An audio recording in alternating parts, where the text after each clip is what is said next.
మీకు తెలిసిందే కదా, రీసెంట్గా ఐఫోన్ 16 మొబైల్స్ అయితే లాంచ్ అయిపోయాయి. నేనైతే 16 ప్లస్ తీసుకున్నాను.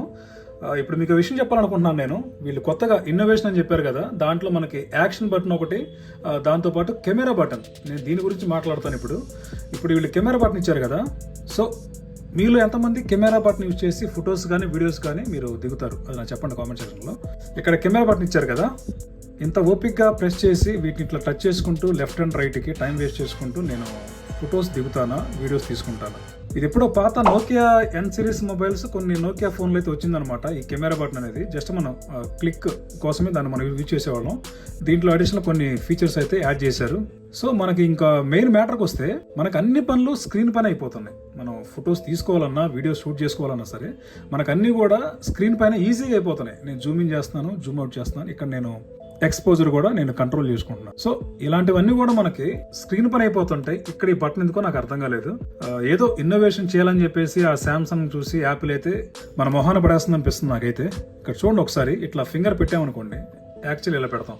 ఇలా పెట్టినా సరే నా వేళ్ళు పెద్దగా ఉంటాయి, నాకే ఇక్కడ దాకా రాలేదు. నాకు తెలిసి ఐఫోన్ 16లో రావచ్చేమో ఈ బటన్ కొంచెం అందొచ్చేమో. ఈ 16 ప్లస్లో మాత్రం ఇక్కడ దాకా వస్తుంది అనమాట. ఇట్లా పెట్టాలంటే మనకి స్క్రీన్ మన హ్యాండ్ కొంచెం కవర్ అయిపోతుంది, ఒక 10% వరకు. చూస్తున్నారు కదా, ఇట్లా పెట్టి తీయాల్సి వస్తుంది. సో ఇలా కాదనుకొని ఎలా తీసుకుందామన్నా సరే మనకి ఇక్కడ ఇచ్చున్నారు కెమెరా బటన్ అనేది. మనం ఇంత ఓపిక్గా ఇక్కడ కిందకు వచ్చేసి ఇక్కడ ఫింగర్ పెట్టి టచ్ చేసి ఫొటోస్ వీడియోస్ మనం దిగుతామా? ఇదే అనమాట నాకు అర్థం కాని విషయం. మీకు అర్థమైతే కామెంట్ సెక్షన్లో చెప్పండి ఎందుకు ఇచ్చారో బటన్, నాకు అయితే అర్థం కాలేదు. సో ఇంకొకటి యాక్షన్ బటన్ అని చెప్పేసి ఇక్కడ ఇచ్చారు. ఇంకోటి, ఈ యాక్షన్ బటన్లో మనకి ఇంతకుముందు మ్యూట్ బటన్ ఉండేది, అంటే మనం సైలెంట్ కానీ రింగ్ టోన్ కానీ పెట్టుకోవడానికి ఉండేది రింగ్ మోడ్లో. ఇప్పుడు అలా కాకుండా యాక్షన్ మోడ్ ఇచ్చారు. దీంట్లో మనకు కావాల్సిన కొన్ని ఫీచర్స్ అయితే మనం యాడ్ చేసుకోవచ్చు. యాప్స్ కానీ, టార్చ్ కానీ, ఇలాంటివన్నీ యాడ్ చేసుకోవచ్చు. ఇది కూడా నాకు అంత యూజ్ అనిపించలేదు అనమాట. ఐఫోన్లో ఇన్నోవేషన్స్ అని త్వరగా రావు, శాంసంగ్లో వచ్చినట్టుగా త్వరగా రావు అనమాట. వీళ్ళు ఏదో తెద్దామని చెప్పేసి ఈ కెమెరా బటన్ ఒకటి తగిలిచ్చి దాంతోపాటు యాక్షన్ బటన్ పెట్టేసి మన మొహన్ అయితే కొట్టారు. ఇంకొకటి యాపిల్ ఇంటెలిజెన్స్ అన్నారు, అది మనకి 18.1లో వస్తుంది. 18.1లో మనకి పూర్తిగా రాదనమాట. 18.4లో అంటే మార్చి వరకు అయితే వీళ్ళు పూర్తిగా యాపిల్ ఇంటెలిజెన్స్ అయితే మన ముందుకు తీసుకురావడానికి వీళ్ళైతే ప్రయత్నిస్తున్నారు. అది కూడా ఇప్పుడు రాదు, మనకి నెక్స్ట్ ఇయర్ అయితే వస్తుంది అనమాట.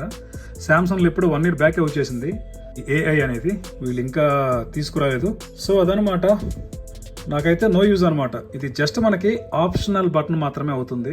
మెయిన్ బటన్ దీని అయితే మనం యూజ్ చేసుకొని చేయలేము, ఎందుకంటే మనకి అన్ని పనులు మనకి ఈజీగా స్క్రీన్ పైన అయిపోతూ ఉంటుంది. ఇదే మిత్రమా, ఇలాంటి అప్డేట్స్ కోసం మన ఛానల్ అయితే సబ్స్క్రైబ్ చేసుకోండి, రాజు టెక్ హబ్ ఛానల్ని. నాకైతే సపోర్ట్ చేయండి. Thank you.